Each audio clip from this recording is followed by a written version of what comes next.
Hello दोस्तों, कैसे हैं आप सब। तो दोस्तों, हमारे चैनल में उत्तराखंड की निःशुल्क सीरीज चल रही है जिसमें कि आपको कंप्लीट कोर्स कराया जा रहा है। तो दोस्तों, हमारे टॉपिक चल रहा था उत्तराखंड का इतिहास। और उत्तराखंड के इतिहास में हम लोग पढ़ रहे थे उत्तराखंड में ब्रिटिश शासन। तो उत्तराखंड में ब्रिटिश शासन के अभी तक मैं 9 पार्ट कंप्लीट करवा चुका हूँ। आज ही हमारा 10वां पार्ट होने वाला है। और दोस्तों, आज का जो हमारा टॉपिक होगा वो होगा ब्रिटिश कुमाऊं गढ़वाल में वन प्रबंधन। तो देखिए, वन प्रबंधन आज हम लोग पढ़ने वाले हैं। और पिछली वाली वीडियो में हमने पढ़ा था वन नीतियों के बारे में। तो दोस्तों, आपको एक बात बताऊं, जो वन प्रबंधन हो गया, वन नीतियां हो गई, इनके बारे में आपको हर कोई नहीं पढ़ाता है। बहुत कम ही जगह आपको ये सब चीज़ें देखने को मिलती हैं। तो देखिए, बच्चे भी बहुत बड़ी गलती करते हैं। जैसे कि वो लोग ब्रिटिश उत्तराखंड जब यहाँ पर पढ़ते हैं तो जैसे ब्रिटिश कमिश्नर हो गए उनके बारे में पढ़ लेंगे, और जो यहाँ पर भूमि बंदोबस्त हुए थे ब्रिटिश काल में उनको पढ़ लेते हैं। लेकिन जो वन प्रबंधन रहेगा, वन नीतियाँ रहेंगी, इनको वो सब इग्नोर कर देते हैं। और यहाँ से दोस्तों एग्जाम में प्रश्न अवश्य ही बनता है। बहुत ही महत्वपूर्ण ये टॉपिक आज का हमारा होने वाला है। चलिए शुरू करते हैं हम लोग। आज का हमारा टॉपिक वन प्रबंधन। देखिए, ब्रिटिश कुमाऊं में वन प्रबंधन का प्रथम प्रयास ट्रेल के द्वारा किया गया था। ट्रेल जैसे कि ब्रिटिश कुमाऊं का दूसरा कमिश्नर हुआ था, तो इसी के द्वारा ब्रिटिश कुमाऊं में वन प्रबंधन का प्रथम प्रयास किया जाएगा। अब देखिए, जिस समय ब्रिटिशों की यहाँ पर सत्ता स्थापित होती है, उससे पहले उत्तराखंड में किसकी सत्ता थी? इससे पहले थी गोरखों की सत्ता। अब देखिए, गोरखों के काल में क्या होता है, उनके काल में कोई ना तो वन नीति थी, ना ही कोई वन प्रबंधन था। उनके काल में उत्तराखंड के वनों का अत्यधिक दोहन किया गया।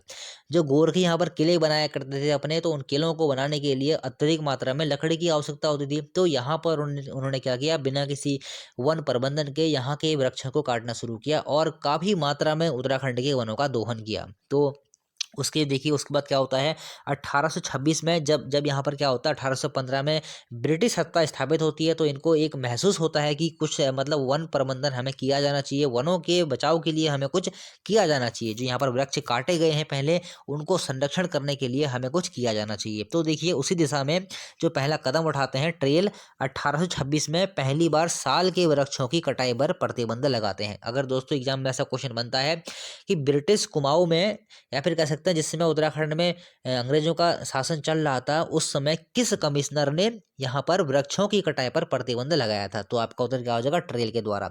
समझेंगे दोस्तों, क्वेश्चन बनेगा ब्रिटिश कुमाऊं में वृक्षों की कटाई पर प्रतिबंध किस कमिश्नर के द्वारा लगाया गया, तो आपका उत्तर क्या हो जाएगा? ट्रेल के द्वारा। और कब लगाया गया, डेट आपको याद रखनी है, 1826 में। और किसके वृक्ष भी पूछ सकता है, किसके वृक्ष? साल के वृक्षों पर इसने क्या किया था? प्रतिबंध लगाया था, उनको काटने पर। चलिए ठीक है। उसके बाद देखिए, और एक बात और देखेंगे, 1826 में तो इसने प्रतिबंध लगाया था, लेकिन 1818 में ट्रेल ने एक काम और किया था।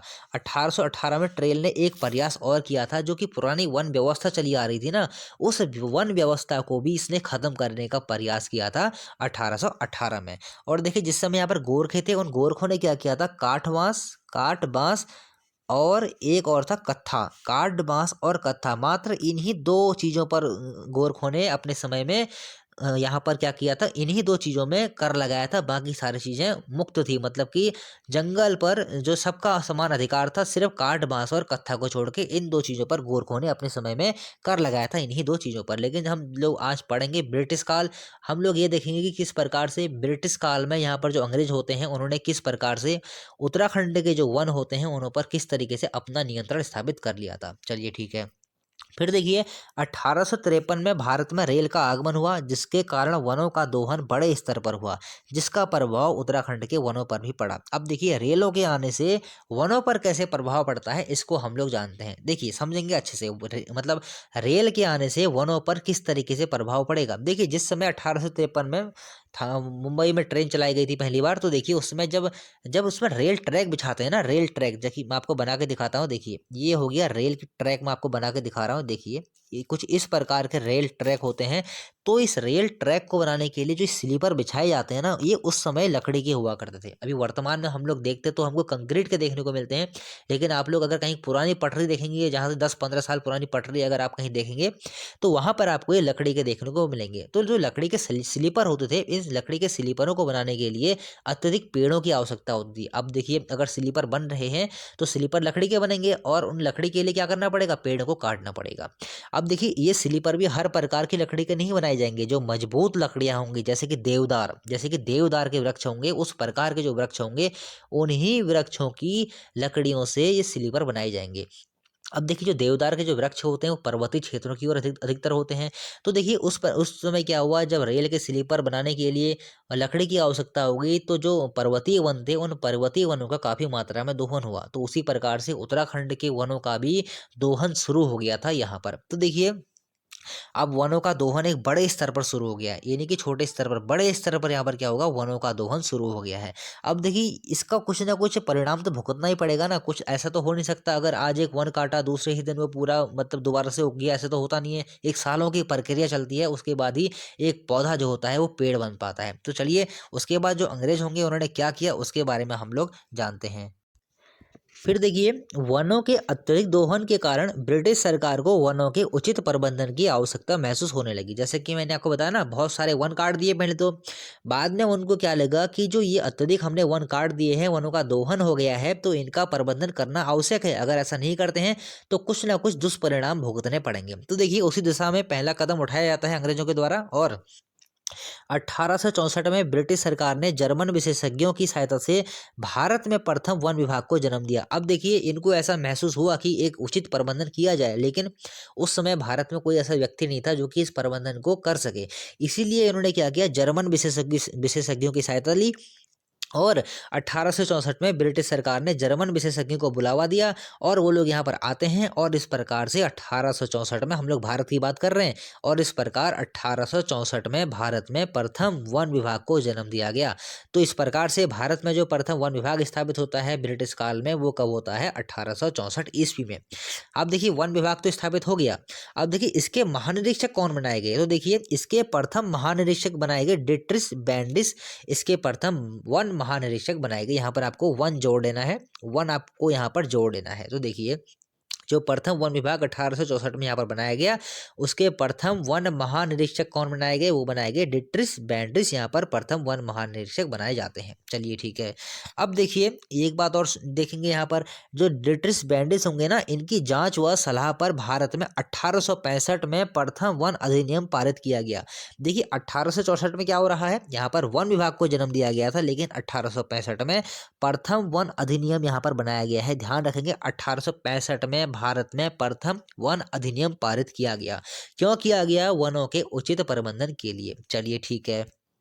और इसी के साथ 1865 में वन प्रबंधन हेतु वैज्ञानिक पद्धति को अपनाया गया। जैसे कि जर्मन जो वैज्ञानिक आए थे, तो वैज्ञानिक पद्धति को यहाँ पर से शुरू किया गया है। मतलब कि जो वनों का जो प्रबंधन किया जाएगा वो वैज्ञानिक तरीके से किया जाएगा। अब हर चीज़ जो होगी वहाँ का पहले सर्वे किया जाएगा, किस चीज़ की वृक्षों की यहाँ पर कमी है, तो इस प्रकार के सर्वे होंगे। तो इस प्रकार से वैज्ञानिक जो प्रबंधन हम लोग इस मतलब वैज्ञानिक पद्धति का प्रयोग हम लोग कह सकते हैं यहाँ पर अब किया जाएगा। चलिए ठीक है। ये दोस्तों महत्वपूर्ण है, जो डिट्रिस बैंडिस होंगे ये बहुत ही महत्वपूर्ण है। बहुत बार एग्जाम में आ भी चुका है कि भारत में जब प्रथम बार वन विभाग बना था तो उसके वन महानिरीक्षक कौन बनाए गए थे, तो आपको तो क्या हो जाएगा ब्रैंडिस। चलिए ठीक है।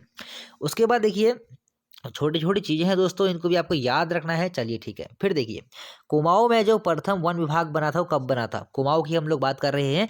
तो कुमाऊं में जो वन विभाग स्थापित हुआ था वो हुआ था 1868 में। अभी मैंने यहाँ पर बहुत सारे नाम भी लिखे हुए हैं, इनके बारे में भी हम लोग समझेंगे। देखिए कुमाऊं में वन विभाग जो स्थापित होगा वो कब होगा, 1868 में। और गढ़वाल में जो वन विभाग स्थापित होगा वो कब होगा, 1869 में। और जो टिहरी में जो वन विभाग स्थापित होता है वो होता है 1885 में। डेट दोस्तों बहुत ही महत्वपूर्ण है, कई बार दोस्तों एग्जाम में ये पूछ ली गई, तो आपको ये डेट याद रखनी है। चलिए ठीक है। अब देखिए हम लोग के नाम लिखे हुए हैं यहाँ पर, इन नाम के बारे में हम लोग समझते हैं। देखिए हेनरी रैमजे मैंने यहाँ पर लिखा हुआ, पहले हेनरी रैमजे को हम लोग समझते हैं। जिस समय यहाँ पर देखिए, जिस समय भारत में 1865 में वन अधिनियम पारित हुआ, जिस समय 1864 में भारत में प्रथम वन विभाग बना, और जिस समय कुमाऊं में वन विभाग स्थापित होता है, और जिस समय गढ़वाल में वन विभाग स्थापित होता है, इस समय जो ब्रिटिश कुमाऊं का जो कमिश्नर रहेगा वो कौन रहेगा, हेनरी रैमजे। अगर दोस्तों एग्जाम में ऐसा क्वेश्चन बनता है कि जिस समय कुमाऊं और गढ़वाल में वन विभाग स्थापित हुए थे उस समय कुमाऊं कमिश्नर कौन था, तो आपका उत्तर क्या हो जाएगा, हेनरी रैमजे इस समय कुमाऊं कमिश्नर था। चलिए ठीक है। और 1868 में ही हेनरी रैमजे ने भावर के जंगलों को भी संरक्षित कर दिया था। ये भी मैं अभी आपको लिखवा दूंगा, फिलहाल आप लोग समझ लीजिए। चलिए ठीक है। उसके बाद मैंने नाम लिखा हुआ यहाँ पर पियर्सन। इस पियर्सन के बारे में समझेंगे, बहुत ही महत्वपूर्ण है, एग्जाम में दोस्तों क्वेश्चन आ भी चुका है। देखिए 1868 में क्या हुआ था, 1868 में जिस समय कुमाऊं में जो प्रथम वन विभाग स्थापित हुआ था, तो इसके जो संरक्षक बनाए गए थे, इसके जो संरक्षक बनाया गया था, वो बनाया गया था पियर्सन को। बहुत ही महत्वपूर्ण क्वेश्चन है। 1868 में जब कुमाऊं में वन विभाग स्थापित हुआ था, उस समय कुमाऊं का जो वन संरक्षक था वो किसे बनाया गया था, वो बनाया गया था पियर्सन को। ध्यान रखेंगे, बहुत ही महत्वपूर्ण क्वेश्चन है। उसके बाद देखिए अगला नाम आता है पंडित केशवानंद का। ये केशवानंद कौन है? देखिए टिहरी में जो वन विभाग स्थापित हुआ था, टिहरी में जो वन विभाग स्थापित हुएगा 1885 में, तो इसके अध्यक्ष कौन बनाए गए थे? वो बनाए गए थे पंडित केशवानंद। जो टिहरी चल रहा है, ये टिहरी तो अलग चलेगा ना, यहाँ पर तो अंग्रेजों का राज है नहीं, यहाँ पर तो जो परमार शासक हैं, जो टिहरी रियासत है वहाँ पर तो वो चल रही है। तो यहाँ पर देखिए 1885 में टिहरी में वन विभाग स्थापित होगा, और जो इसके अध्यक्ष बनाए जाएंगे वो कौन बनाए जाएंगे? पंडित केशवानंद। तो इस प्रकार से कुमाऊं में, गढ़वाल में, टिहरी में, यानी कि संपूर्ण उत्तराखंड में वन विभाग स्थापित हो गए हैं। अब क्या होगा? अब पर्वतीय क्षेत्रों में वनों को आरक्षित करने का दौर शुरू हो जाता है।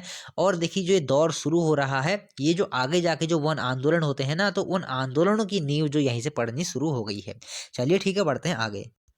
फिर देखिए आगे हम बढ़ते हैं। फिर देखिए कुमाऊं में वन प्रबंधन एवं संरक्षण की दिशा में हेनरी रैमजे के नेतृत्व में पहले से प्रयास किए जा रहे थे। देखिए कुमाऊं में वन प्रबंधन एवं संरक्षण की दिशा में हेनरी रैमजे के नेतृत्व में पहले से प्रयास किए जा रहे थे, लेकिन एक हम लोग कहते हैं ना कि एक जो विधिवत तरीका होता है उसको अभी तक नहीं लाया गया था। वो विधिवत तरीका कब आएगा? विधिवत तरीका मैंने आपको बताया ना, 1864 में वन विभाग की स्थापना होती है भारत में, 1865 में प्रथम वन अधिनियम पारित किया गया, 1868 में कुमाऊं में वन विभाग बनाया गया, 1869 में गढ़वाल में वन विभाग बनाया गया, 1885 में टिहरी में वन विभाग बनाया गया। तो वो विधिवत तरीका हम लोग कह सकते हैं आ गया था। लेकिन उससे पहले भी हेनरी रैमजे ने प्रयास किया था, ऐसी बात नहीं जो कमिश्नर यहाँ उन्होंने प्रयास नहीं किया, प्रयास उन्होंने भी किया था। फिर देखिए 1861 में हेनरी रैमजे ने वनों की हिफाजत और रक्षा के लिए वन बंदोबस्त किया था, और कुछ नियम भी इसने बनाए थे। मतलब छोटे स्तर पर ये लोग कर रहे थे, यहाँ पर छोटे स्तर पर जो इनके अपने स्तर से हो सकता था, ये लोग यहाँ पर लगे हुए थे। तो हेनरी रैमजे ने भी 1861 में एक वन बंदोबस्त किया हुआ था। चलिए ठीक है। उसके बाद देखिए ब्रिटिश कुमाऊं में 1855 से लेकर 1861 तक वन विनाश अपने चरम पर था। दोस्तों कभी कभी ये क्वेश्चन बन जाते हैं कि ब्रिटिश काल में वन विनाश अपने चरम पर कब था, या फिर कह सकते हैं ब्रिटिश कुमाऊं में वन विनाश अपने चरम स्तर पर कब था। तो आपका उत्तर क्या हो जाएगा? 1855 से लेकर 1861 तक ब्रिटिश कुमाऊं में वन विनाश अपने चरम स्तर पर था। बहुत ही महत्वपूर्ण दोस्तों ये क्वेश्चन हो जाते हैं कभी कभी, क्योंकि एग्जाम में बन जाते हैं। चलिए ठीक है। फिर देखिए 1858 में हेनरी रैमजे ने क्या किया? वनों से संबंधित पुरानी ठेकेदारी व्यवस्था को बंद कर दिया। ये ठेकेदारी व्यवस्था क्या थी? ये ठेकेदारी व्यवस्था मतलब कि जैसे कि कोई ठेकेदार होगा, उसको भाई जैसे 1 एकड़ है, 2 एकड़ है, इसकी भूमि ठेके पर दे दी जाएगी, और जो वहाँ पर वनों का जो प्रबंधन करेगा, वनों के जो वृक्ष होंगे उन्हें काटने का जो जिम्मा होगा, सारा का सारा जिम्मा उस ठेकेदार के पास होगा। अब वो ठेकेदार जो होते थे वो अपनी मनमानी से क्या कह सकते हैं, अगर जहाँ 1 पेड़ काटना होगा वहाँ 5 पेड़ काट देंगे, तो इस प्रकार से क्या होगा? इस प्रकार से वनों का दोहन होगा। तो जो ऐसी ठेकेदारी जो व्यवस्था चली आ रही थी 1858 में, हेनरी रैमजे ने इस ठेकेदारी व्यवस्था को बंद करवा दिया। हालांकि जो एक मतलब यहाँ पर कुछ टाइम के लिए बंद हो जाती है, बाद में जो बाकी के कमिश्नर आते हैं बाद में शुरू होती है। लेकिन क्वेश्चन दोस्तों बन गया कि वनों से संबंधित पुरानी ठेकेदारी व्यवस्था को किस कमिश्नर ने बंद किया था? तो आपका उत्तर क्या हो जाएगा? हेनरी रैमजे ने। और कब किया था? 1858 ईस्वी में। चलिए ठीक है। फिर देखिए 1878 में दूसरा भारतीय वन अधिनियम पारित किया गया। पहला कब हुआ था? 1865 में। यहाँ से ध्यान रखेंगे, पहला कब होता है? 1865 में। जो प्रथम भारतीय वन अधिनियम पारित हुआ था 1865 में। 1864 में विभाग बना था, और 1865 में प्रथम भारतीय वन अधिनियम आया था, और 1878 में दूसरा भारतीय वन अधिनियम पारित किया गया। कारण क्या था? कारण ये था प्रथम वन अधिनियम की कमियों को दूर करने के लिए। यानी कि हम लोग कह सकते हैं जो 1865 में जो वन अधिनियम बना था, उसका जो ये संशोधित रूप था, मतलब कि यह दूसरा भी हम लोग इसको कह सकते हैं, या फिर इसको हम लोग कह सकते हैं संशोधित, यह एक रूप था। तो 1878 में क्या होगा? दूसरा भारतीय वन अधिनियम पारित होगा। कारण क्या रहेगा? प्रथम वन अधिनियम की कमियों को दूर करने के लिए, यानी कि 1865 में जो अधिनियम पारित हुआ था इसकी कमियों को दूर करने के लिए। अब देख लेते हैं इसमें क्या व्यवस्था करी गई थी। चलिए ठीक है, बढ़ते हैं आगे। तो देखिए 1878 में जो वन अधिनियम दोबारा से पारित किया गया था, इसमें क्या था? इस अधिनियम में जंगलों को 3 भागों में बांट दिया। देखिए जंगलों को अब क्या कर दिया गया? 3 भागों में यहाँ पर से बांट दिया गया। कौन कौन से भागों में? आरक्षित वन, संरक्षित वन और ग्राम वन। अब देखिए आरक्षित वन क्या थे, सुरक्षित वन क्या थे और ग्राम वन क्या थे। जो ये आरक्षित वन थे ना, इनमें पूर्ण रूप से सरकार का अधिकार था, मतलब कि सरकार के नियंत्रण में ये लोग चले, ये जो वन थे वो चले गए थे। अब वो कैसे वन थे, जैसे कि ब्रिटिश, जहाँ पर देखिए क्या होता था, ब्रिटिश सरकार को ये लगता था कि मतलब यहाँ के वनों का दोहन हो रहा है, वो लोग क्या करते थे, ऐसे वनों पर मतलब कैसे किसी की आवाजाही पर रोक लगा देते थे, मतलब कि जो सरकार होगी उस सरकार की बिना अनुमति के इन वनों में कोई भी नहीं जाएगा। और देखिए दूसरे आएंगे संरक्षित वन। संरक्षित वन क्या होंगे, कुछ नियमों के तहत लोगों को अधिकार दिए गए थे, मतलब कि कुछ नियम बनाए जाएंगे और उसी नियम के तहत यहाँ पर लोगों को जाने का अधिकार होगा। तीसरा, जैसे कि चारा हो गया, लकड़ी हो गया, अन्य जो मतलब कह सकते हैं जो सामग्रियाँ होती हैं जो वनों से प्राप्त की जाती हैं, जो आवश्यक चीज़ें हम लोग कह सकते हैं, तो इन चीज़ों को मतलब इन चीज़ों के लिए इन वनों को मुक्त रखा गया था। मतलब कि जो ग्राम वन थे, इन ग्राम वनों में ही सिर्फ हम कह सकते हैं जो ग्रामीणों का उसमें अधिकार रहा था। चलिए ठीक है, फिर देखिए मैंने यहाँ पर लिखा हुआ है भारतीय वानिकी का पिता। बहुत ही महत्वपूर्ण क्वेश्चन है, काफी एग्जाम में दोस्तों क्वेश्चन बन भी चुका है। भारतीय वानिकी का पिता किसे कहा जाता है, वही ब्रैंडिस, जो मैं आपको बता चुका हूँ, प्रथम जो वन महानिरीक्षक हुए थे। चलिए ठीक है, फिर देखिए ब्रैंडिस की सलाह पर 1878 ईस्वी में देहरादून में भारत का प्रथम वन महाविद्यालय की स्थापना फॉरेस्ट स्कूल ऑफ देहरादून के नाम से की गई। बहुत ही ये महत्वपूर्ण क्वेश्चन है दोस्तों, कई बार एग्जाम में दोस्तों क्वेश्चन बन चुका है। देहरादून में भारत का प्रथम वन महाविद्यालय कब स्थापित किया गया, तो आपका उत्तर क्या हो जाएगा 1878 में। यह क्वेश्चन ऐसा बने, भारत का प्रथम वन महाविद्यालय कहाँ स्थापित किया गया था, आपका उत्तर क्या हो जाएगा देहरादून में। कब किया गया, 1878 में। लेकिन एक बात आपको ये ध्यान रखनी है, जिस समय 1878 में देहरादून में भारत का प्रथम वन महाविद्यालय स्थापित किया गया, उस समय इसका नाम क्या रखा गया था, ये भी पूछ लेता है, उस समय इसका नाम क्या रखा गया था। तो इस समय देखिए इसका नाम रखा जाएगा फॉरेस्ट स्कूल ऑफ देहरादून। 1878 की बात कर रहा हूँ, जिस समय 1878 में देहरादून में भारत का प्रथम वन महाविद्यालय स्थापित किया जाएगा, उसमें इसका नाम रखा जाएगा फॉरेस्ट स्कूल ऑफ देहरादून। चलिए ठीक है, उसके बाद देखिए 1884 में इसका नाम क्या रखा गया, 1884 में इसका नाम इंपीरियल फॉरेस्ट स्कूल रखा गया। दोस्तों ये पूछे जाते हैं इसलिए मैंने यहाँ पर लिखे हुए हैं। 1884 में जो भारत का प्रथम वन महाविद्यालय है उसका नाम क्या रखा गया, इंपीरियल फॉरेस्ट स्कूल। चलिए ठीक है, उसके बाद देखिए फिर से इसका नाम चेंज किया गया 1906 में। 1906 में इसका नाम क्यों चेंज किया गया ये भी मैं आपको बताऊंगा।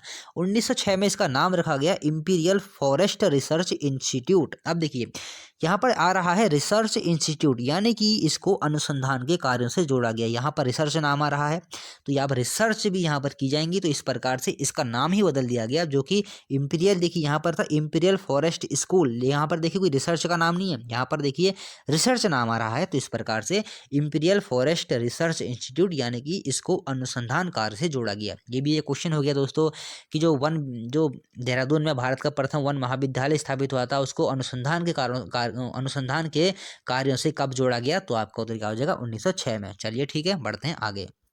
फिर देखिए तो इंपीरियल फॉरेस्ट रिसर्च इंस्टीट्यूट को 1914 में कार्यालय एवं प्रयोगशाला बनाकर चांद बाग इसको स्थानांतरित कर दिया था। कब किया जाएगा, देखिए 1914 में इसको चांद बाग में स्थानांतरित कर दिया गया देहरादून में। उसके बाद देखिए स्वतंत्रता के बाद इसका नाम Indian forest research institute FRI, जिसको आज हम FRI के नाम से जानते हैं, तो जब भारत स्वतंत्र हुआ था उसके बाद इसका नाम इंडियन फॉरेस्ट रिसर्च इंस्टीट्यूट रखा गया। तो दोस्तों ये क्वेश्चन बन जाते हैं, इसलिए मैंने यहाँ पर लिखे हुए हैं और आपको याद करने हैं। तो दोस्तों बहुत ही ये महत्वपूर्ण क्वेश्चन है FRI। और देखिए यहाँ पर से अभी जो ग्रुप डी का एग्जाम हुआ था, ग्रुप डी के एग्जाम में क्वेश्चन बना हुआ था, जो FRI का जो गेट है उस गेट का क्या नाम है। तो ये क्वेश्चन दोस्तों बना हुआ था ब्रैंडिस गेट के नाम से, यहाँ पर एक गेट है, तो इसी से संबंधित एक क्वेश्चन बना था ब्रैंडिस गेट से। ब्रैंडिस गेट जो FRI का जो भवन है उस गेट का एक नाम है, ब्रैंडिस गेट नाम है, तो यहीं से एक क्वेश्चन बना हुआ था ग्रुप डी के एग्जाम में। चलिए ठीक है, फिर देखिए भारत की जो प्रथम राष्ट्रीय वन नीति लागू हुई थी वो कब हुई थी, 1894 में। देखिए यहाँ पर से नीति को आप लोग समझेंगे और अधिनियम को आप लोग समझेंगे। नीति अलग होती है और अधिनियम अलग होता है। अधिनियम कब बना था, 1865 में। देखिए यहाँ पर से कंफ्यूज नहीं होना है, अधिनियम की अगर बात करेगा तो आपका उत्तर क्या हो जाएगा 1865 में, और अगर नीति की बात करेगा नीति कब लागू हो जाएगी 1894 में। दोनों अलग अलग डेट हैं, इसलिए आपको यहाँ पर से कंफ्यूज नहीं होना है।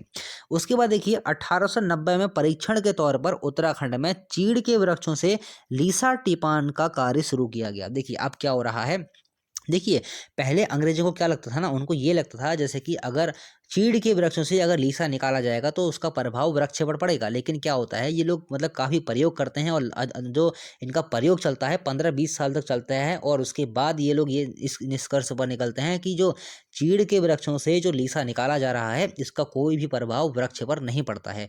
तो 1890 में परीक्षण के लिए ही ये कार्य किया गया था। शुरुआत कब से हो रही है? 1890 में। क्वेश्चन बन भी चुका है कि ब्रिटिश काल में चीड़ के वृक्षों से लीसा टिपान कब शुरू किया गया? तो उत्तर क्या होगा? उत्तर होगा 1890।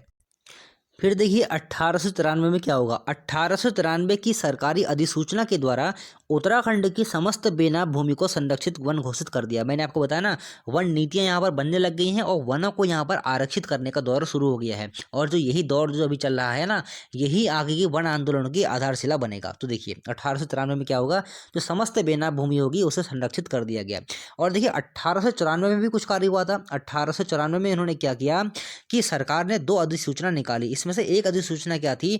8 प्रजातियों के जो वृक्ष थे उन वृक्षों को आरक्षित घोषित कर दिया। मतलब कि जो 8 प्रजाति के जो पौधे हैं, जो पेड़ हैं, उन पेड़ों को ब्रिटिश सरकार की अनुमति से कोई भी नहीं काट सकता है। तो इस प्रकार से लोग क्या कर रहे हैं, जो यहाँ पर लोगों के अधिकार है ना, वनों से संबंधित जो उत्तराखंड के लोग हैं उनके अधिकारों को सीमित कर रहे हैं। चलिए ठीक है, बढ़ते हैं आगे।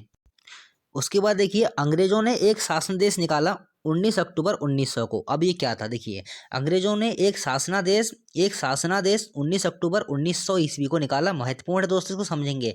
अंग्रेजों ने एक शासनादेश 19 अक्टूबर 1900 को निकाला, जिसके तहत शिकार तथा मछली पकड़ने के लिए राजपत्रित अधिकारियों, सेना के समस्त अधिकारियों, सिपाहियों तथा समस्त उपाधि भारतीयों को आवश्यक प्रतिबंध से मुक्त कर दिया गया। अब देखिए यहाँ पर क्या होता है, 1900 में क्या होता है, 19 अक्टूबर 1900 ईस्वी में क्या हुआ? जो राजपत्रित अधिकारी हैं, सेना के अधिकारी हैं और जो सिपाही हैं, समस्त उपाधिकारी जो भारतीय उपाधिकारी हैं, उनके लिए क्या किया गया? जो शिकार था, मतलब शिकार करेंगे उनके लिए तो मुक्त था, बाकी के जो लोग थे यहाँ पर के उनके लिए उन पर प्रतिबंध रखा गया। देखिए दूसरी तरफ सामान्य ग्रामीणों हेतु वन अधिनियम की धारा 32 के तहत मछली पकड़ना तथा शिकार करना दंडनीय अपराध था। देखिए जो यहाँ पर के लोग जो वर्षों से यहाँ पर से जो लोग रह रहे थे वर्षों से, जिनका यहाँ पर अधिकार था, उन पर तो प्रतिबंध लगा दिया। और जो लोग यहाँ पर कुछ समय के लिए ही आए थे, मतलब जिनको आए हुए अभी तक मात्र 60-70 साल हुए थे, उन लोगों ने क्या किया, यहाँ के लोगों के ऊपर प्रतिबंध लगा दिए गए। यानी कि जो मछली और शिकार यहाँ के लोग नहीं कर सकते हैं। धारा कौन सी थी? 32। तो देखिए अगर दोस्तों एग्जाम में क्वेश्चन ऐसा बनता है कि समस्त राजपत्रित अधिकारी, सेना के समस्त अधिकारी, सिपाही और ये समस्त उपाधिकारी भारतीय, इनके लिए जो शिकार था उस पर से प्रतिबंध कब हटाया गया? ब्रिटिश काल में 19 अक्टूबर 1900 को। और धारा 32 भी आपको याद रखनी है। क्वेश्चन दोस्तों ऐसा बनेगा कि ब्रिटिश काल में सामान्य ग्रामीणों हेतु वन अधिनियम की किस धारा के तहत मछली पकड़ना और शिकार करना दंडनीय अपराध था? दोस्तों ऐसे क्वेश्चन बनते हैं एग्जाम में, इसको इग्नोर बिल्कुल भी मत करना। धारा 32 आपको याद रखनी है। धारा 32 बहुत ही इंपॉर्टेंट है आने वाले एग्जाम के लिए। चलिए ठीक है। और जो इन नियमों को जो तोड़ेगा ना, जो ये नियम बनाए गए हैं, अगर कोई इन नियमों को तोड़ेगा, नियम तोड़ने पर 6 माह की कारावास और 500 रुपये तक का इसमें अर्थदंड भी लगा हुआ था। चलिए ठीक है। फिर देखिए 16 अक्टूबर 1902 को जारी अधिसूचना द्वारा भीमताल, नौकुचियाताल, सातताल, मलबा ताल पर बिना लाइसेंस के मछली पकड़ना अवैध घोषित कर दिया। अभी तक तो क्या हो रहा था, सिर्फ और सिर्फ प्रतिबंध लगाया गया था, दंडनीय अपराध था। लेकिन देखिए 1902 में क्या होगा, कहाँ कहाँ पर? भीमताल, नौकुचियाताल, सातताल और मालवा ताल पर अगर जिसके पास लाइसेंस होगा वही मछली पकड़ सकता है। तो दोस्तों ये क्वेश्चन बनता है कि भीमताल, नौकुचियाताल, सातताल, मालवा ताल पर बिना लाइसेंस के मछली पकड़ना कब अवैध घोषित किया गया था? ब्रिटिश काल में। तो आपका उत्तर क्या हो जाएगा? 16 अक्टूबर 1902 को। चलिए ठीक है, बढ़ते हैं आगे। उसके बाद देखिए किस वर्ष कुमाऊं कमिश्नरी के वनों को 2 भागों में बांटा गया? देखिए 1903 बहुत ही महत्वपूर्ण डेट है। कुमाऊं कमिश्नरी की हम लोग बात कर रहे हैं, तो 1903 में क्या किया गया? कुमाऊं कमिश्नरी के वनों को 2 भागों में बांटा गया। दोस्तों ये क्वेश्चन छोटे छोटे हैं, आपको ये लग रहा होगा ना महत्वपूर्ण नहीं है, लेकिन एग्जाम में यही क्वेश्चन आते हैं और बाद में लोग कहते हैं कि अरे काश हमने उस समय पढ़ लिया होता। तो बिल्कुल भी आपको इग्नोर नहीं करना है इन क्वेश्चन में। तो देखिए कुमाऊं कमिश्नरी के वनों को 2 भागों में बांटा गया। कौन कौन से 2 भाग थे? बंद सिविल वन और खुले सिविल वन। 1903 आपको डेट याद रखनी है। अब ये बंद सिविल वन क्या थे? जिसके विषय के देखिए ये बंद सिविल वन की पहले हम लोग बात करते हैं। तो ये वन थे जिसके विषय में सरकार यह सोचती थी कि पुनर्जनन या संरक्षण के लिए इन वनों को रखा जाना चाहिए। मतलब कि पुनर्जनन और संरक्षण के लिए इन वनों को रखा जाना चाहिए और यहाँ पर किसी की भी आवाजाही को प्रतिबंध करना चाहिए। तो इस प्रकार के थे बंद सिविल वन। और जो खुले सिविल वन थे ये कुछ इस प्रकार के थे जो ग्रामीणों के लिए घास के लिए, लकड़ी के लिए, चराई के लिए। और खुले वन सिविल में क्या होगा, जो ग्रामीण होंगे उनके लिए घास, लकड़ी और चराई के लिए वन खुले रखे गए थे। अब देखिए ब्रिटिश लोग क्या करते थे ना, ये लोग जो बंद सिविल वन रहेंगे ना, ये उन वनों को बंद सिविल वन कर देते थे जहाँ पर शिकार की मात्रा अधिक हो, जहाँ पर वनों की क्वालिटी अच्छी हो, जहाँ पर चारा अधिक हो। तो ऐसे वनों को ये लोग क्या करते थे, संरक्षित घोषित कर देते थे। अब जो ये ब्रिटिश जो अधिकारी होते थे ना, इनको शिकार का बहुत शौकीन था। जो मतलब शिकार जो करते हैं, शिकार करने का इनको बहुत शौकीन था। तो जो जो जहाँ पर जैसे अधिक शिकार हो, जहाँ पर जंगली जानवर हो, तो इन वनों को भी ये लोग बंद सिविल वन घोषित कर दिया करते थे। मतलब मनमानी थी, जहाँ पर ज़्यादा शिकार हुआ तो ये लोग अंग्रेज लोग क्या करेंगे, वहाँ पर शिकार करने जाएंगे और अपना शौक पूरा करेंगे। और अपने शौक के चक्कर में जो उत्तराखंड के जो ग्रामीण हैं उनके जो अधिकार थे उनका इन्होंने हनन कर लिया था। चलिए ठीक है। उसके बाद देखिए फिर क्या हुआ। ब्रिटिश काल की किस वन धारा के बारे में कहा जाता है कि जिसका उपयोग दुर्भाग्यपूर्ण शैतानी उपयोग में किया गया हो। ये दोस्तों एक कहावत प्रचलित है कि एक धारा 78 थी। ये धारा 78 हम लोग कह सकते हैं ब्रिटिश काल में काफ़ी गलत धारा बनी हुई थी। मतलब शैतानी उपयोग के लिए इसका, शैतानी प्रयोग के लिए इसका उपयोग किया जाता था। अब देखिए धारा क्या थी। इस धारा में सबसे बुरी बात तो पहले ये थी कि जैसे कि जो अगर ब्रिटिश काल में धारा 78 के तहत अगर उत्तराखंड के किसी भी वन में यहाँ पर आग लगती थी तो उस आग की जानकारी, मतलब आग लग गई इस बात की जानकारी कहाँ देनी पड़ती थी, जो चौकियाँ होती थी ना ब्रिटिश काल में, जो ब्रिटिशों की जो चौकियाँ होती थी वहाँ देनी पड़ती थी। चाहे वो चौकी 20 किलोमीटर दूर हो, चाहे वो चौकी 25 किलोमीटर दूर हो। तो उन ग्रामीणों के ऊपर वो जिम्मेदारी होती थी जहाँ पर वह आग लगती थी। अगर वो ग्रामीण उस सूचना को वहाँ नहीं पहुँचाते थे, वहाँ पर जहाँ पर ब्रिटिश चौकियाँ होती थी, तो उन ग्रामीणों के ऊपर भी दंड लगाया जाता था। और देखिए और क्या होता था, जैसे जो वनों में अगर आग लग गई है ना, तो आग बुझाने का कार्य भी ग्रामीणों का ही था। चाहे वो आग 2 दिन तक बुझाएं, चाहे वो आग 3 दिन तक बुझाएं, अगर वो आग नहीं बुझा पाएंगे तो उस लिए भी उनको मतलब प्रताड़ित किया जाएगा, उस लिए भी उनको दंड दिया जाएगा। तो इस प्रकार से ऐसी कुछ व्यवस्था यहाँ पर चलाई गई थी। और जो ग्रामीण होंगे अगर आग लग गई तो यहाँ से भाग भी नहीं सकते हैं। अगर वो भाग जाएंगे ना अपनी जान बचाने के लिए, फिर भी उनको दंड दिया जाएगा। तो इस प्रकार की ये धारा थी 78। एक धारा आई थी 32 मछली पकड़ने वाली, और एक धारा 78 हो जाएगी किससे संबंधित, वनों से संबंधित। तो दुर्भाग्यपूर्ण शैतानी उपयोग में किया गया हो, इस धारा के बारे में ऐसा कहा जाता है। फिर देखिए स्टीफी और नेल्सन का जंगलात बंदोबस्त। दो लोग थे, एक स्टीफी था, एक उधर नेल्सन था। इन्होंने जंगलात बंदोबस्त किए थे 1911 का जंगलात बंदोबस्त, जो कि 1917 तक चला था। दोस्तों अगर एग्जाम में ऐसा क्वेश्चन बनता है कि 1911 में ब्रिटिश कुमाऊं में जो जंगलात बंदोबस्त था वो किसने किया था, तो आपको तो क्या हो जाएगा, स्टीफी व नेल्सन ने। या एग्जाम में ऐसा क्वेश्चन बन जाए कि स्टीफन और नेल्सन ने ब्रिटिश कुमाऊं में जंगलात बंदोबस्त कब किया था, 1911 में। चलिए ठीक है। और देखिए यह जो बंदोबस्त रहा था ये काफ़ी विवादित भी रहा था, क्योंकि देखिए इसमें क्या किया गया था, लोगों के अधिकार को काफ़ी सीमित कर दिया गया। अधिकांश जो जंगल थे उनको आरक्षित घोषित कर दिया गया और लोगों के अधिकारों को काफ़ी सीमित कर दिया गया। तो ये बंदोबस्त जो था काफ़ी विवाद में भी रहा था। और जो ये दौर रहेगा ना, ये दौर यहाँ पर से क्या हो जाएगा, वन आंदोलन होने शुरू हो जाएंगे। हम लोग एक जब हमारा चैप्टर आएगा ना आंदोलनों वाला, तो उसमें हम लोग क्या करेंगे, जो वन आंदोलन होंगे ना, वन आंदोलन, तो उस चैप्टर में हम लोग क्या करेंगे, उन आंदोलनों को कंप्लीट करेंगे।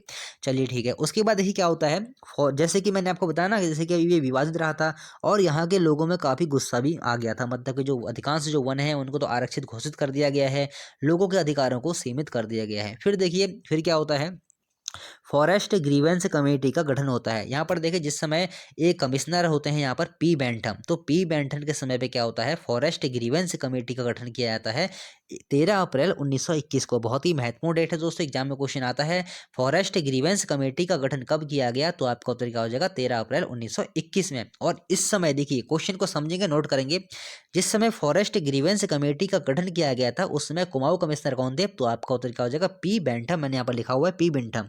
और अगर ऐसा क्वेश्चन बनता है कि जो फॉरेस्ट ग्रीवेंस कमेटी 13 अप्रैल 1921 को गठित की गई थी, इसके इसके अध्यक्ष कौन थे, तो आपको उत्तर क्या हो जाएगा, उस समय जो कुमाऊं कमिश्नर थे यानी कि पी बेंटम, वही इसके अध्यक्ष भी रहेंगे। ये भी आपको नोट कर लेना है। चलिए ठीक है। अब देखिए फॉरेस्ट ग्रीवेंस कमेटी का तो गठन कर लिया गया। अब गठन किया क्यों गया था, इसके करने का कारण क्या था? देखिए वन हानि से संबंधित मामलों की जांच करने के लिए, मतलब मैंने आपको बताया ना, जो लोगों में रोष व्याप्त हो गया है, अधिकारों को सीमित कर दिया गया है, जंगलों की जांच के लिए कि जंगलों का दोहन किस स्तर तक हो गया है, वनों को हानि किस स्तर तक हो चुकी है, तो इसी की जांच करने के लिए फॉरेस्ट ग्रीवेंस कमेटी का गठन किया गया था। और देखिए इसने जो, अगर क्वेश्चन ऐसा बनता है, जो फॉरेस्ट ग्रीवेंस कमेटी का गठन 13 अप्रैल 1921 में तो किया गया, लेकिन इसने अपनी रिपोर्ट सरकार को कब सौंपी, तो आपको नोट कर लेना है अक्टूबर 1900, मैं लिख देता हूँ यहाँ पर, अक्टूबर 1921 में, अक्टूबर 1921 में फॉरेस्ट ग्रीवेंस कमेटी ने जो अपनी रिपोर्ट थी वो सरकार को सौंपी थी। क्योंकि देखिए यहाँ पर हो क्या रहा था ना, वनों में जो आग लग रही थी तो आग लगने की घटनाएं भी काफ़ी बढ़ गई थी, तो इन सब की जांच के लिए ही ये कमेटी का गठन किया गया था। और देखिए पी बेंटन के समय में क्या हुआ था, पी बेंटन के ही समय में कूली बेगार प्रथा का अंत हुआ था। क्योंकि जो बेंटम होगा ना, इसका जो शासनकाल रहता है 1914 से लेकर 1914 से लेकर 1924 तक रहता है। तो इसी दौरान क्या होता है, उत्तराखंड में जो कूली बेगार प्रथा का अंत होता है 1921 में, उसको हम लोग पढ़ेंगे आगे जब हमारा आंदोलन वाला चैप्टर आएगा, तो वहाँ भी हमको उस चीज़ को पढ़ेंगे। तो देख, अगर क्वेश्चन ऐसा बनता है कि कुली बेगार प्रथा के समय कुमाऊं कमिश्नर कौन था, तो आपका उत्तर क्या हो जाएगा, पी बेंटम। चलिए ठीक है, बढ़ते हैं आगे। फिर देखिए ब्रिटिश काल में उत्तराखंड में वन पंचायतों का गठन कब हुआ, वन पंचायतों का गठन कब हुआ, तो ये देखिए 1931 में हुआ था। क्वेश्चन दोस्तों बहुत ही महत्वपूर्ण है, ब्रिटिश काल में उत्तराखंड में वन पंचायतों का गठन कब हुआ, 1931 में। लेकिन एक बात आपको ये ध्यान रखनी है, 1931 से पहले नैनीताल, पौड़ी और अल्मोड़ा में 1930 में वन पंचायतों के गठन का प्रयास किया गया था। अगर दोस्तों एग्जाम में ऐसा क्वेश्चन बनता है कि 1931 में जैसे कि यहाँ पर वन पंचायतों का गठन किया गया था, लेकिन उससे पहले यहाँ पर वन पंचायतों के गठन का प्रयास कब किया गया, 1930 में। कहाँ कहाँ किया गया, नैनीताल, पौड़ी और अल्मोड़ा में। देखिए मैंने आपको एक बात बताई ना, किसी भी चीज़ का जब विधिवत तरीके से उसको चलाते हैं, उसको शुरू करते हैं, तो डेट वही मान्य होती है। तो 1931 से इसको विधिवत तरीके से चलाया गया और इसको लागू किया गया। चलिए ठीक है, तो 1931 यहाँ पर क्या हो रहा है, वन पंचायतों का गठन भी हो रहा है उत्तराखंड में ब्रिटिश काल में। चलिए ठीक है, फिर देखिए 1931 से पहले तो हमने पढ़ लिया है। फिर देखिए चमोली में वन पंचायतों का गठन कब होगा, 1932 में। कभी कभी दोस्तों छोटे छोटे क्वेश्चन बन जाते हैं, नोट कर लेंगे। चमोली में वन पंचायतों का गठन कब होगा, तो ये होगा 1932 में। फिर देखिए एक पुस्तक आती है, पुस्तक का नाम है वृक्षण को विलाप, बहुत ही महत्वपूर्ण पुस्तक है, आने वाले एग्जाम में हो सकता है आपको ये क्वेश्चन देखने को मिल जाए। तो वृक्षण को विलाप नामक कविता, पुस्तक नहीं है कविता है, ये लिखी है गौरादत्त पांडे, गौरीदत्त पांडे। इनका जो उपनाम है ना वो है गौरदा, और इस कविता के नीचे जो नाम है हम लोग गौरदा ही हमको नाम मिलता है। तो एग्जाम में ऐसा क्वेश्चन बन सकता है कि वृक्षण को विलाप नामक जो कविता लिखी है वो किसने लिखी है, हो सकता है गौरीदत्त पांडे वहां पर एग्जाम में ना हो, उपनाम इनका दिया हो गौरदा, हो सकता है गौरदा ना हो, गौरीदत्त पांडे ना हो। हालांकि दोनों ही महत्वपूर्ण है, एग्जाम में दोस्तों ऐसा क्वेश्चन बन जाता है, बन भी चुका है कि गौरदा किसका उपनाम है, तो आपको तरीका हो जाएगा गौरीदत्त पांडे का।